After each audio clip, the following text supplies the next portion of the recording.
This program is designed to provide general information with regards to the subject matters covered. This information is given with the understanding that neither the hosts, guests, sponsors, or station are engaged in rendering any specific and personal, medical, financial, legal, counseling, professional service, or any advice. You should seek the services of competent professionals before applying or trying any suggested ideas.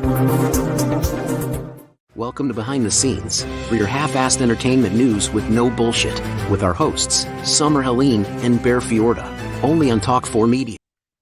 G'day guys, welcome to Behind the Scenes. I'm your host, Summer Helene, and we're on with my co-host. She normally does my intro, my bad. My name is Bear Fiorda, I'm the baddest bear in the cage. Really? That's what we normally say, isn't it? That's what I say. It's like, but it's one of those things when someone else compliments you, it's cute. Oh, when I do it myself, it sounds a little bit. You kind of sound like a dick, like you're the baddest bear in the cage. How about this? I think you look fantastic today. Thank you. And now you say it. I look fantastic today. Coat. Thank you. That counts. All right, here we go.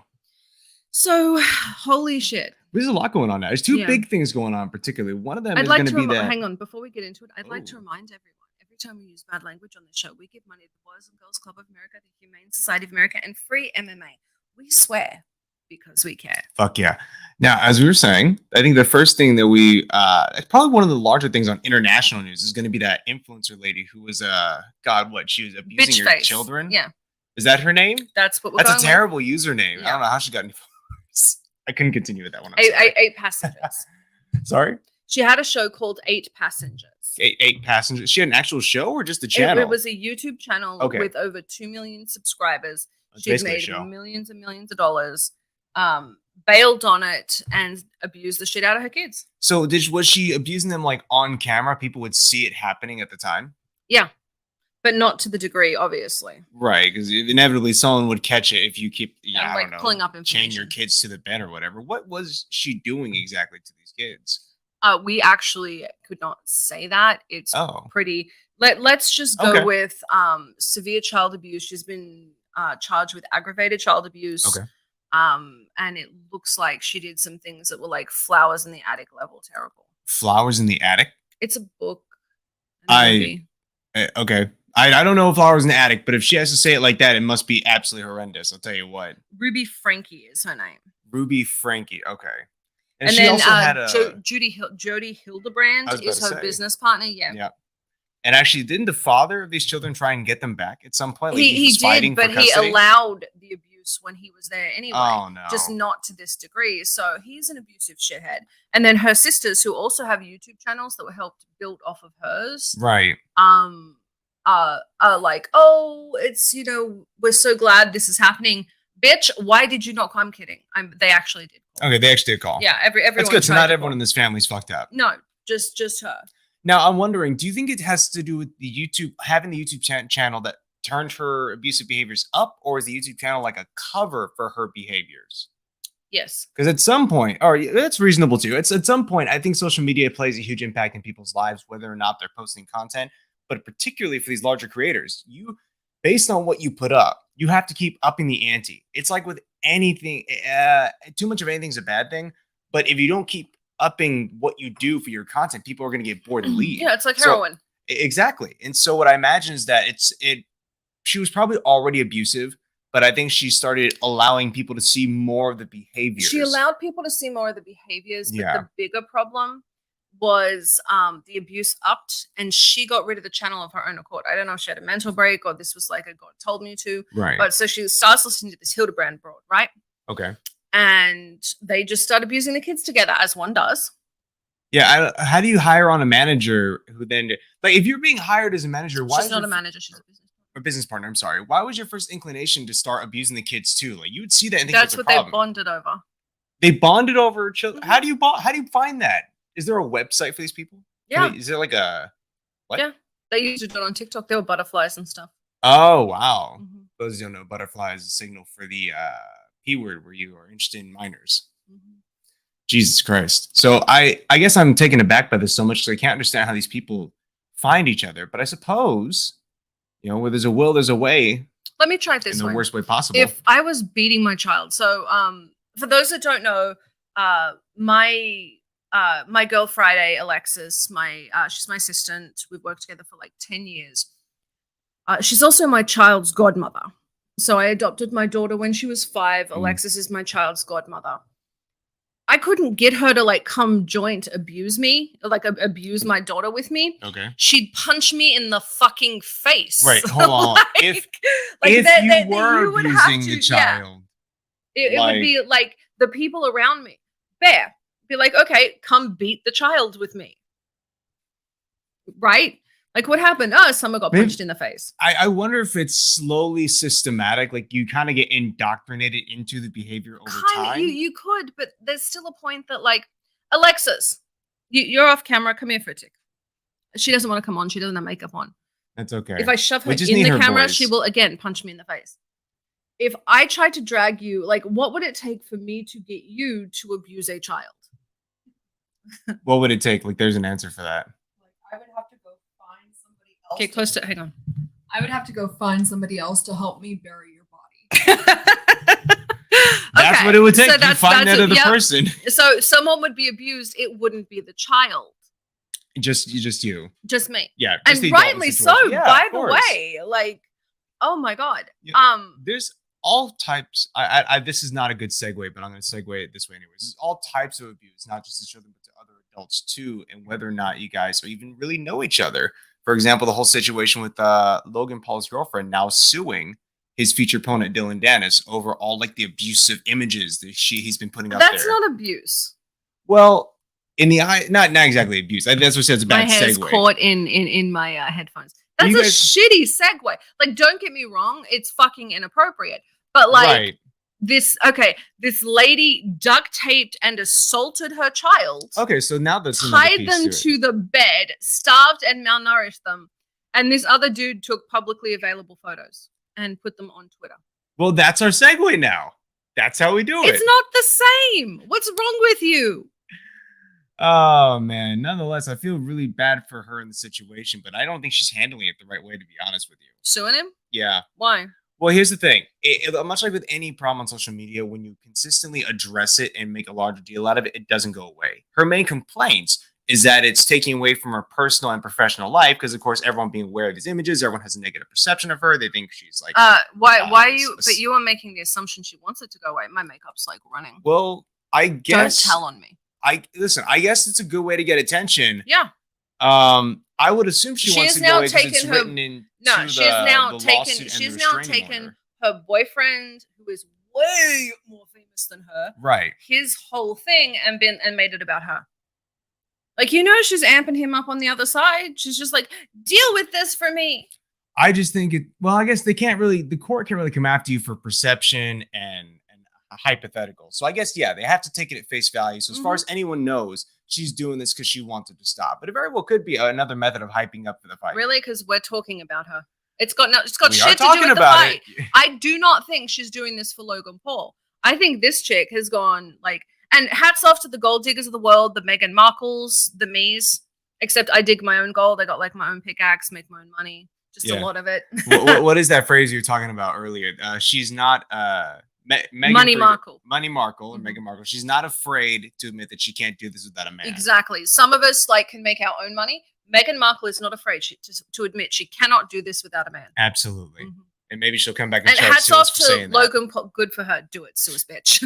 And hats off to Logan Paul's girlfriend, by the way, because that to me is clever. Like, she's taken a situation that is all about her boyfriend and made it about her and her media. So good girl. Yeah, I tell you again, if it's a method of getting your name out there more and trying to get in the public eye, this is a great way to do it. I'm proud of her. This is almost, I wouldn't say almost, this isn't even close to as bad, but anything on the same level as responding to a public outcry with a ukulele song is pretty good attention grab. Colleen Ballinger is not the standard. I keep telling him that. That bitch is not the standard. It's unfortunate that she is the standard for getting attention on the internet. Standard. Like, she's the grooming standard. Yeah. Like, what do you do when you groom children? Get a ukulele. I'm just telling you, if people were mad at you for some kind of scandal, wouldn't you say a ukulele song is like a great way to get a lot of attention? It's not the great way to fix the problem, but just to get attention. I'm a media strategist, and if I worked with her, I would have shot her. You would have shot her? I would have shot her. I would have come out and been like, this chick's mentally ill, obviously.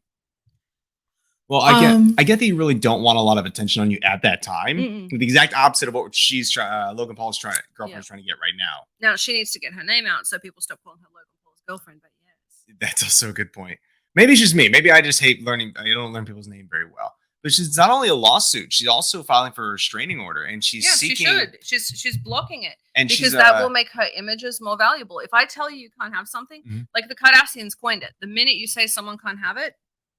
Well, yeah, everyone's going to want it. And she's also seeking $150,000 for every federally every federal law broken in the images he posted. Because some of the images he posted were pornographic in nature, like they were sexually explicit.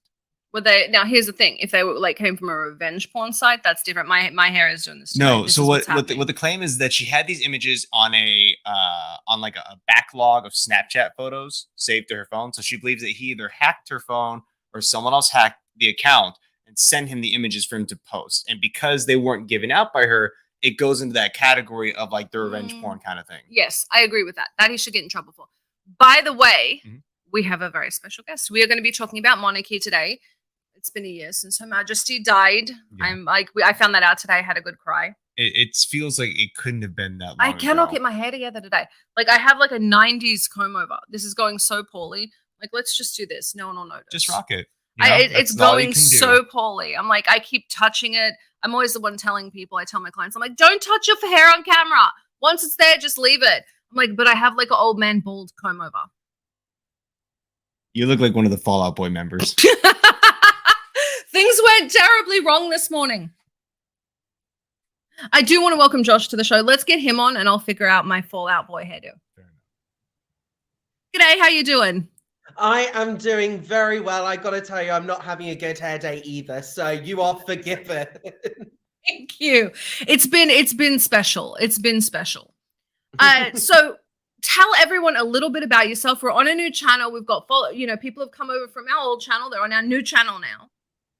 I mean, this is really exciting. So a little bit about me. I am an entertainment and royals journalist and commentator based in the UK, covering all sorts of subjects, everything film, TV, and of course the royals too, which is exactly why I'm here today to mark this very somber but also kind of celebratory occasion, because this is a year to the day since the death of Her late Majesty Queen Elizabeth II, which also means it's a year to the day since the accession of King Charles III as well. So we're kind of celebrating a year of a new reign, but also celebrating the death, remembering our greatest, who could be described as the world's greatest ever monarch, not just the UK, not just Australia, not just Canada, but I think one of the greatest monarchs that has ever graced planet Earth, if I'm going to be honest. No, I agree. I would actually be confused as to how to, I don't want to say celebrate, but say mark the occasion. What is the appropriate thing to do in a case like this? Well, I think the case is to pay tribute to the Queen, which is exactly what everyone on social media has been doing. Today in the UK, I know there was a 21-gun salute to mark the anniversary. And we know that members of the royal family not just paid tribute to Her late Majesty online. King Charles III released a statement. Princess Anne released a statement as well. And we've seen various other members of the royal family remember the Queen in their own ways.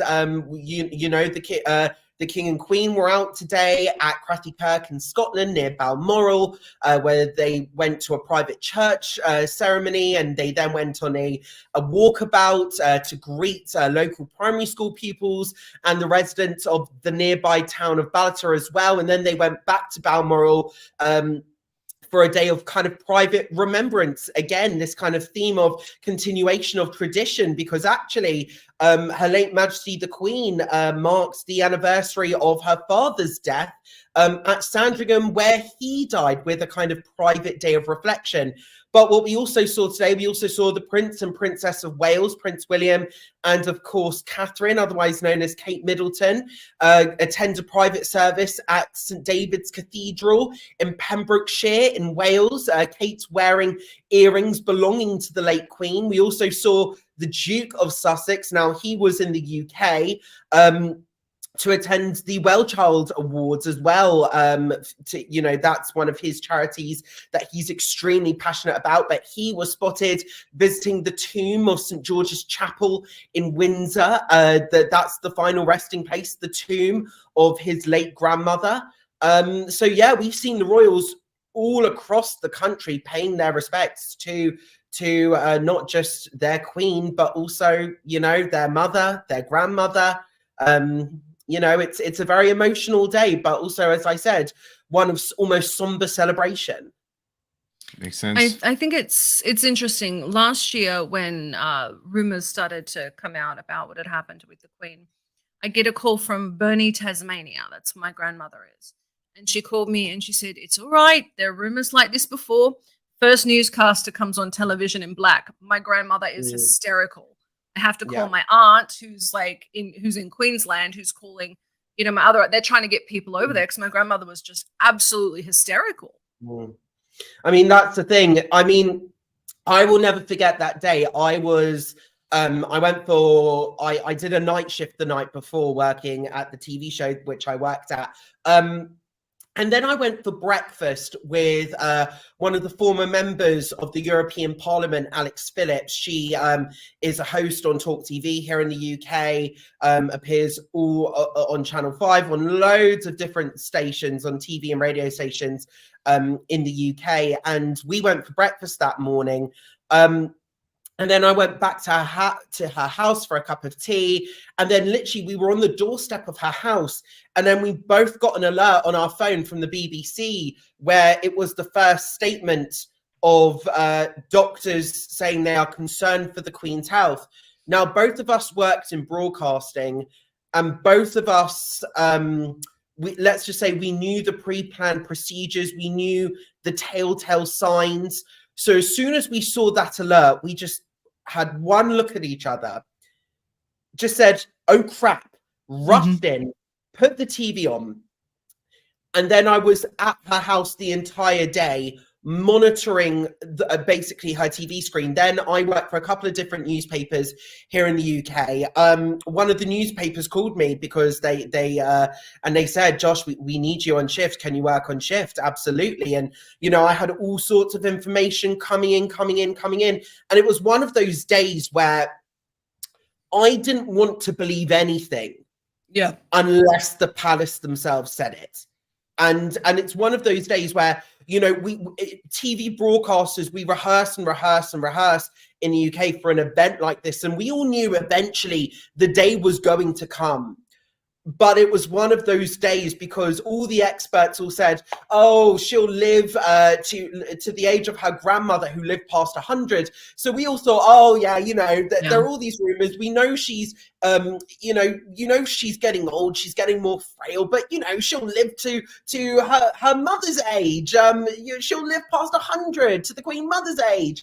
And then when the BBC and Sky News and all of those lot started, wearing black clothing, and there was rolling coverage, and then the real telltale sign was when they said the royal family are rushing to Balmoral, because we all knew that they wouldn't announce the death until all the members of the royal family were there. And there was also procedures in place where all the heads of the Commonwealth nations all had to be informed as well. So, there was a full, probably a procedure that went on for 2 hours or so that had to be followed through, called Operation London Bridge, before they could even announce that the Queen had died. So when we saw the real telltale sign was when we saw the members of the royal family all rush to Balmoral, and even Prince Harry say that he's going up to Balmoral, we all thought, okay, this is actually very serious. They wouldn't they wouldn't just be rushing up there. The only other alternative I could have thought was maybe she had a fall, maybe she was incapacitated, maybe she'd be forced to abdicate, and Prince Charles would have to step up in the meantime. They'd make a full announcement similar to what they did with Prince Philip. That was my first thought, but as soon as everyone was going up there, we knew something really serious was happening.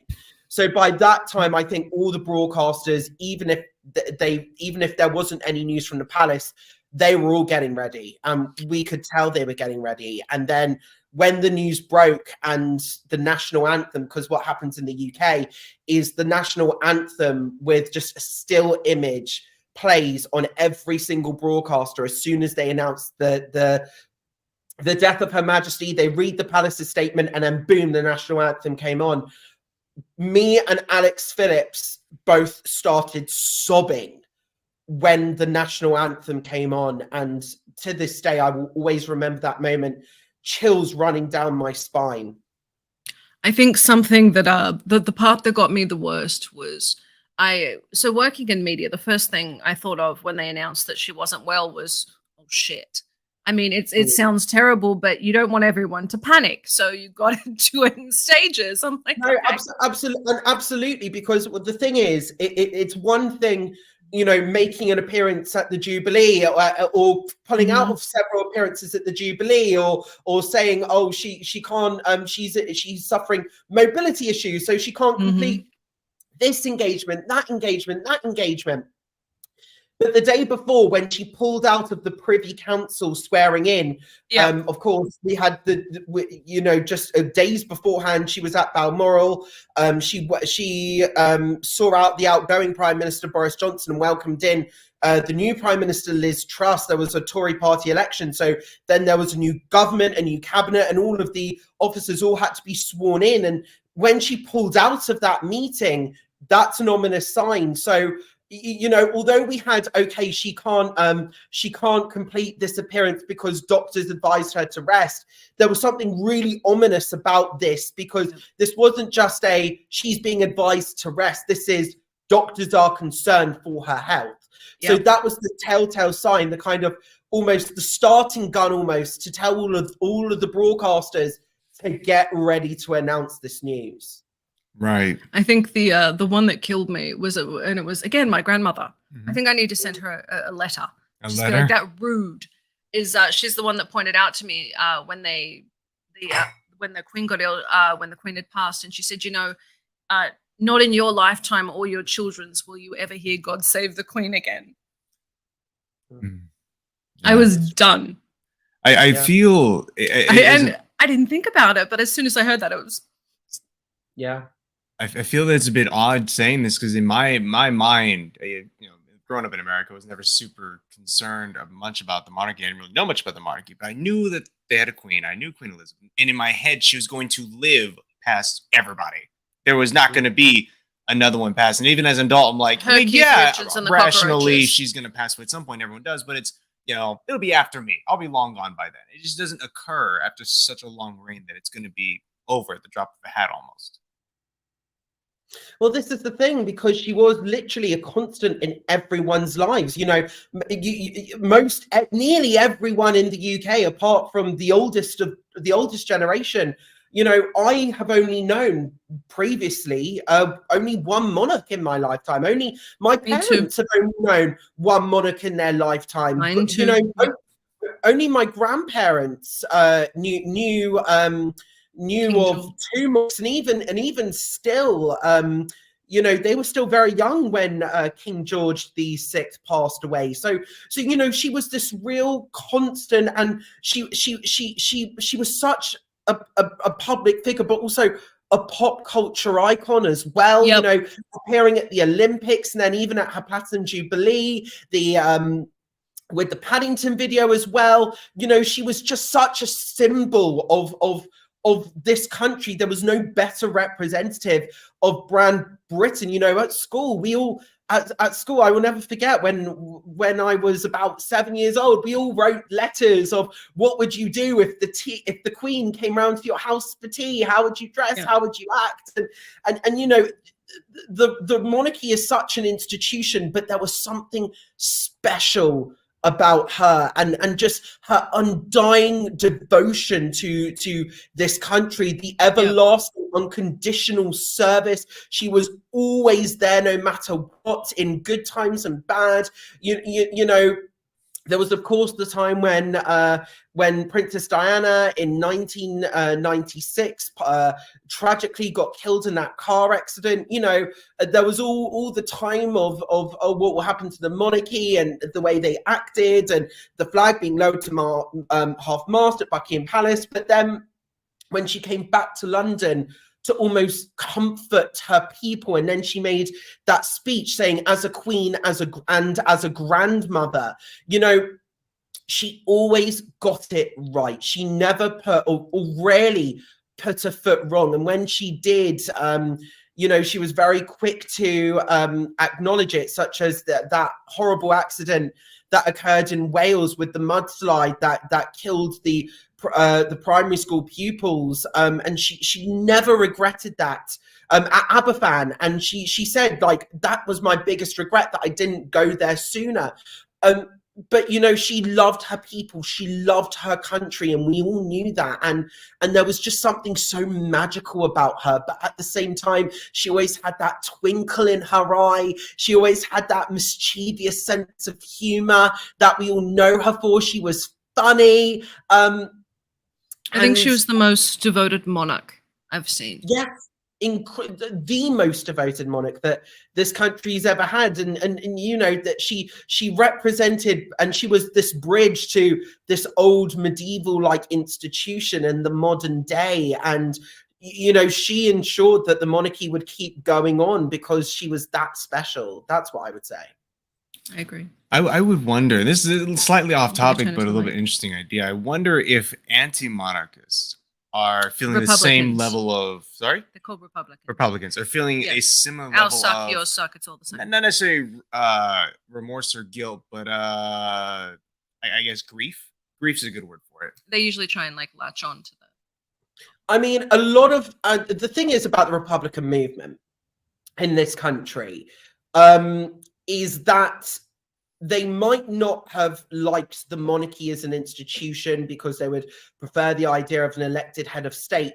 But the thing is, the Queen has pretty much an 80 to 90% approval rating. Yep. Even those who are stern Republicans still respected the Queen. They still admired the Queen. They say, I don't like the monarchy, but as long as and that's the thing, as long as the Queen was around, there was never going to be Republican sentiment. And actually, it's only since the Queen passed away or moved on has the Republican sentiment kind of grown more visible. But saying that, I also think some of the country, I think the younger generation are actually, rather than being stern anti-monarchists, they're actually just kind of indifferent. They say, we don't a lot of people don't necessarily care. I mean, King Charles III currently has an approval rating of around 63 to 65%, dependent on different polls, which actually for a new monarch is actually relatively good. And actually,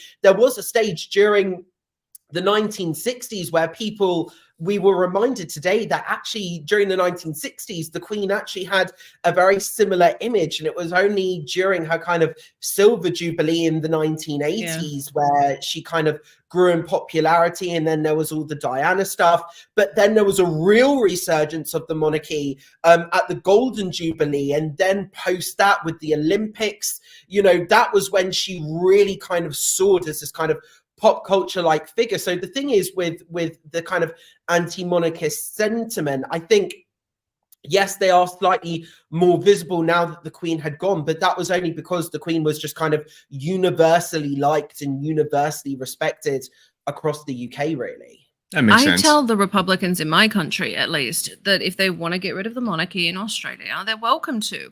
We can do just as well as America. We can have Trump and Joe Biden there too. Usually shuts them up. Well, I mean, the thing is, what I say to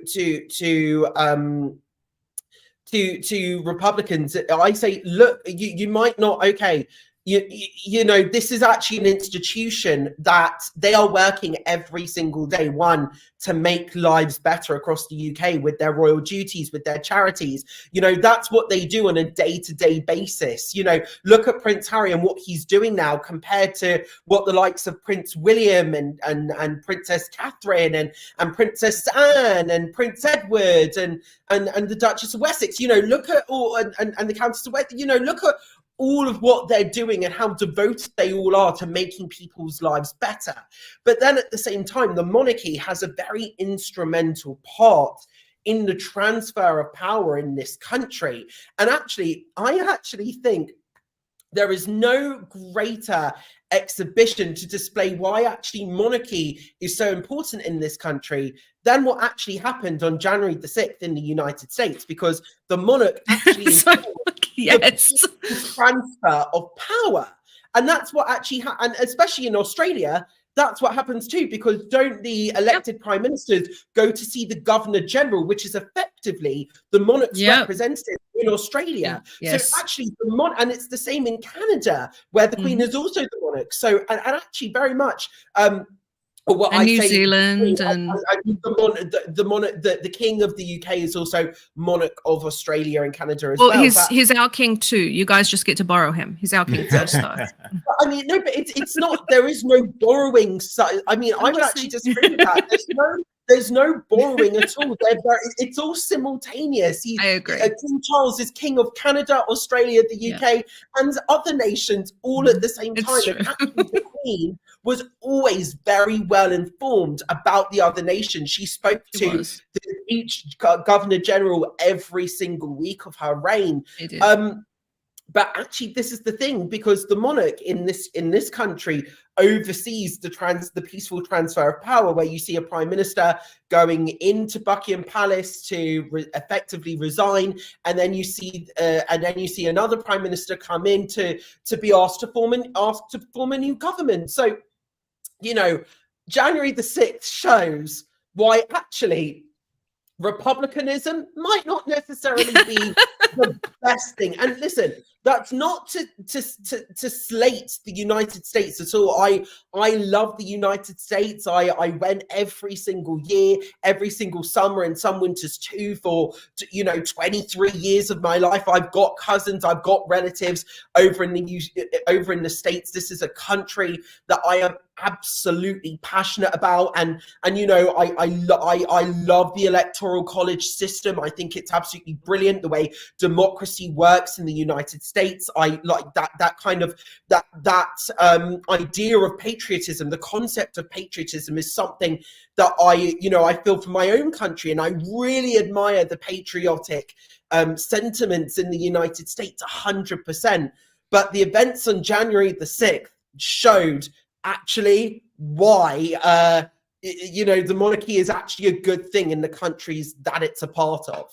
What happened on? I don't understand how the January Queen played. 6th, I know what happened. I don't know Trump had what everyone go batshit crazy. They stormed the Capitol. You're a bloody American. No, I know that. I thought you said the Queen had a role in that somewhere. No. Are you on drugs? Not like that. No, not in a negative sense. Let me explain. Let me explain.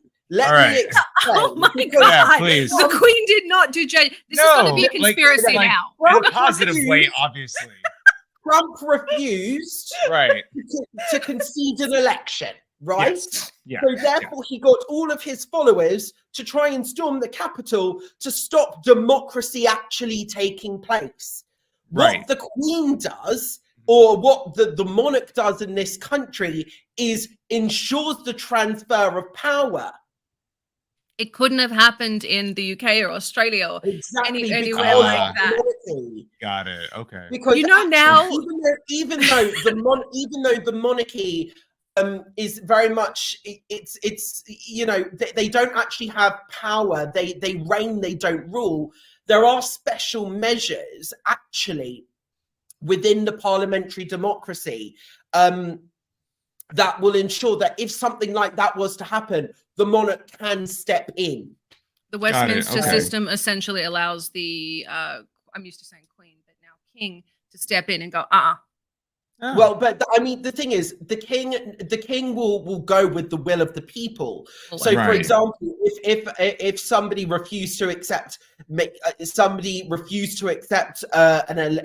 concede an election, then actually the king would step in and go, well, sorry, but according to this election, according to what the people voted for, you have not received enough seats in parliament to form a government.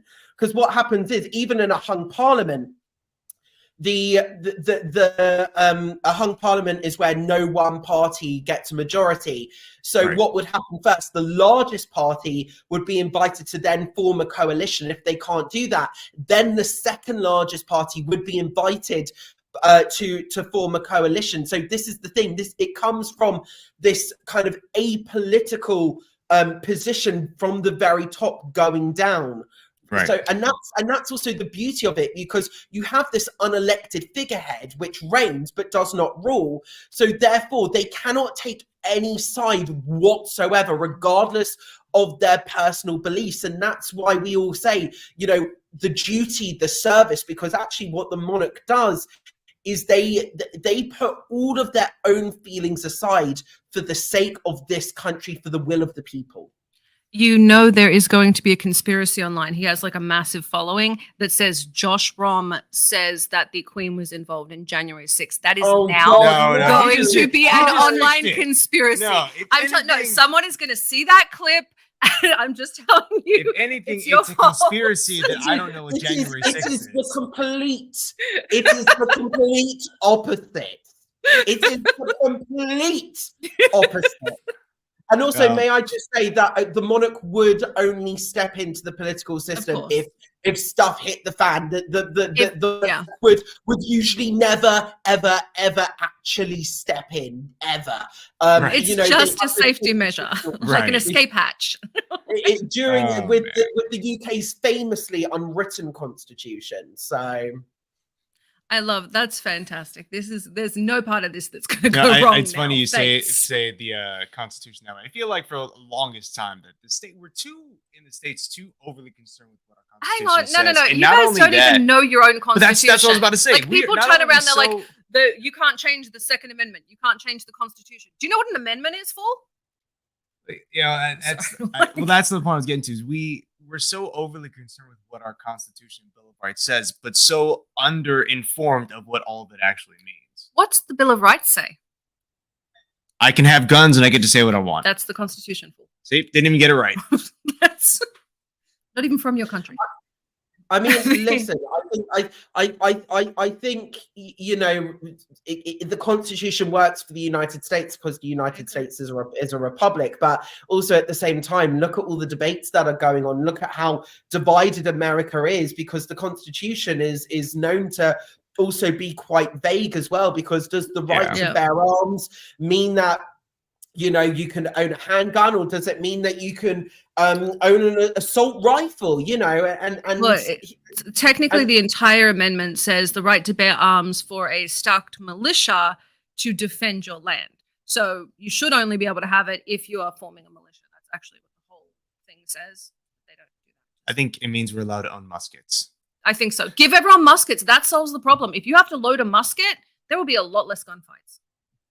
Because listen, the founding forefathers would have never predicted all the debates that are going on, in the United States. So, and that's the thing about a constitution like that, is it all comes down effectively to what the Supreme Court says, doesn't it? And as we all know, the Supreme Court is at its heart political, because you have conservative and liberal judges appointed by whom? The president.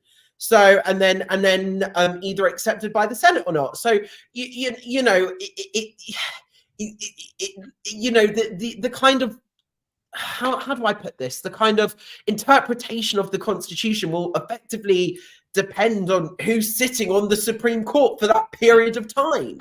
Yeah, absolutely. And it's a great moment right there to drive home the point of the monarchy, because there's no unbiased party anywhere in power. Exactly.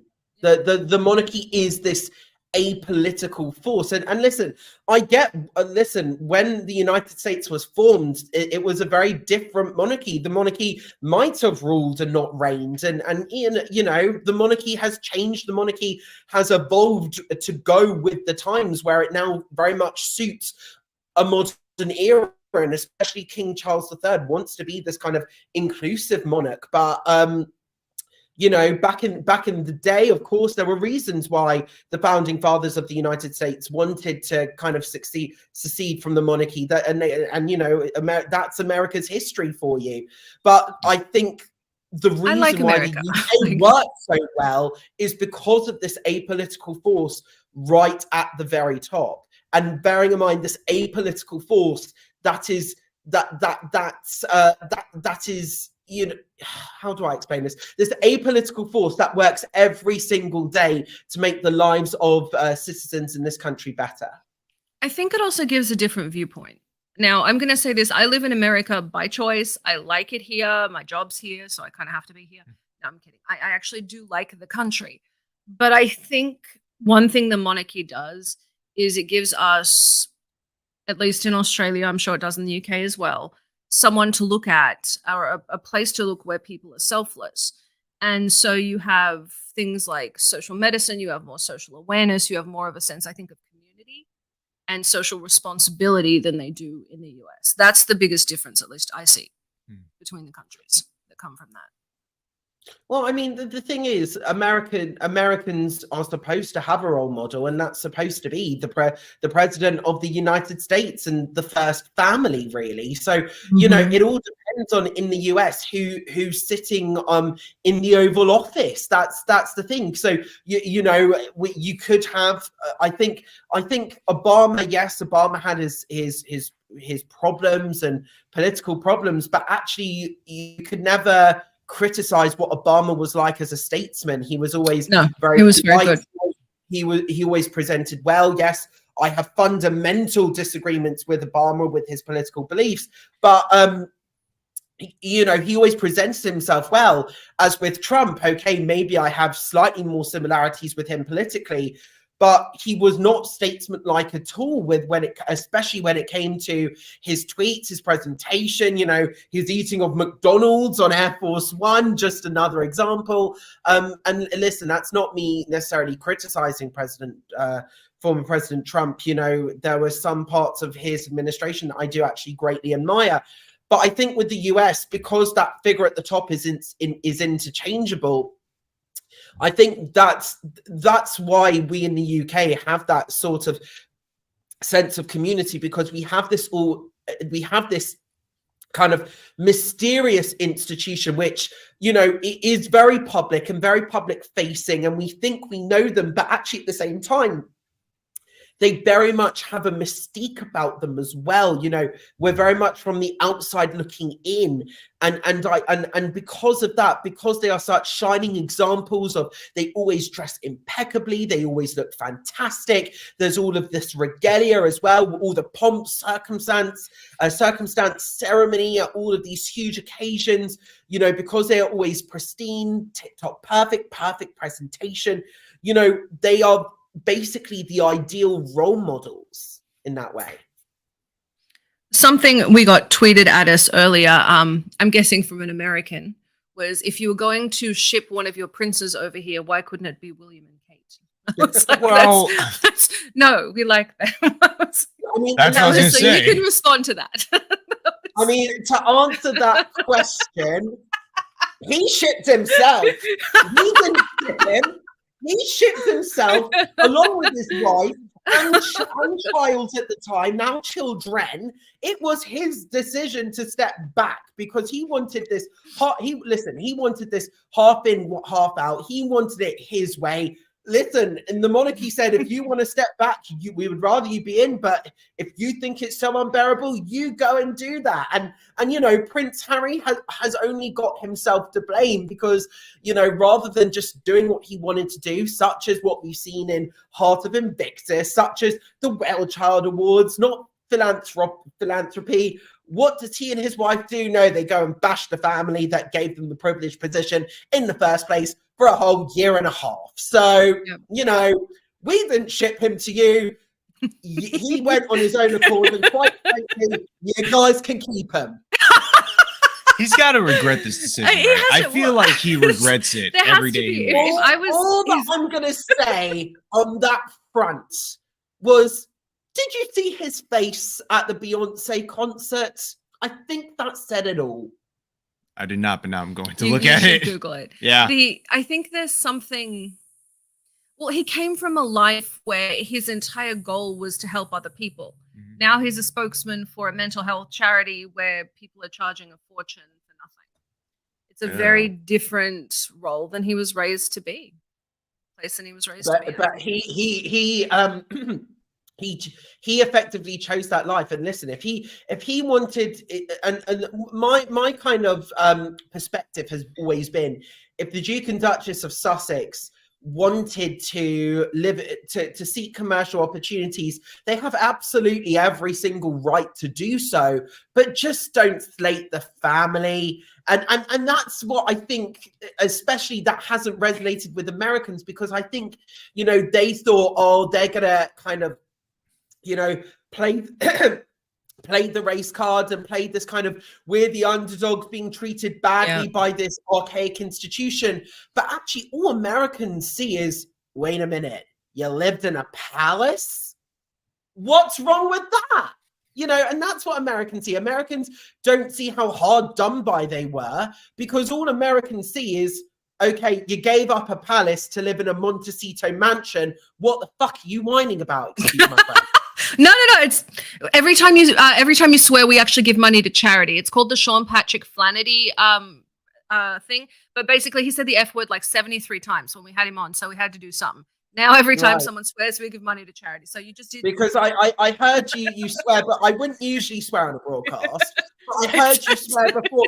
I heard you swear before I came on air, so I was like, okay, we're allowed to swear. We're good. This is we're allowed to swear. You're allowed. And I really shouldn't swear on a broadcast thinking about it. You're fine. Nobody. I'm supposed to be this well-spoken Brit, and here I am swearing. I just hope I'm at least swearing nicely. That's you are, and you look good doing it. It's fine. It's tasteful. It's tasteful swearing. And actually, to be fair, I wasn't referring specific. I wasn't calling them by names. I was just saying what some people may or may not think. May or may not think. I mean, if I was broadcasting like this in this country, I'm sure I would be fired. But anyhow, but I think this is the thing. People in the US just say, okay, so you live in a house that we can never dream of living, and you're whining about an institution that we could never dream of being a part of, but that looks amazing anyway. And actually, listen, the royal family, being a part of that institution, it is not easy. It is like being in a golden prison, effectively. And again, the royal family, because they're apolitical, they effectively lose the right to speak publicly of stuff they believe in, except if the cause is bipartisan or apolitical. So, for example, you know, back in the day, speaking of the environment used to be totally apolitical, but now actually Prince William actually now gets criticized by a lot of people, stern monarchists, because they actually say, well, actually now wildlife and conservationism and the planet and the environment has kind of turned into this political issue. So it's a very interesting dynamic. I'm going to say, so tell everyone where to follow you. We're at the end of the show. I got caught up talking to you, and I think and for anyone out there, the monarchy has always been very, very pro-environment. Not politically, they just have always tried to look after the country. So, but listen, I think just before I go, His Majesty King tell Charles them where to follow you. Okay, follow me at Josh Rom on air, on Facebook, on Twitter, on TikTok, on Threads, just any social media site, except Reddit at Josh Rom on air, even YouTube, I'm Josh Rom on air. But just very quickly, I think, you know, when King Charles acceded, as you know, when he took up the throne, you know, he made that first address to the public where he paid tribute to the Queen. But actually, he said that he's going to take a step back from loads of the causes that he was active in when he was Prince of Wales, now that he's in this position. So actually, this responsibility does carry on. So actually, it's up to people like the Prince of Wales and the Duke of Sussex and other lower members of the royal family, if they wanted to champion that cause, they have absolutely every right to do that. It's just His Majesty the King at the very top can't get involved. Fair enough. Makes sense.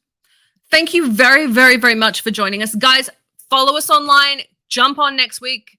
We'll be back on Behind the Scenes. Make sure you are following Josh Rom. I follow him. And just very quickly, the Queen was not involved in January the 6th. very clearly. We'll see you next week. Good night. This has been Behind the Scenes with Summer Helene and Bear Fiorda. Only on Talk 4 Media.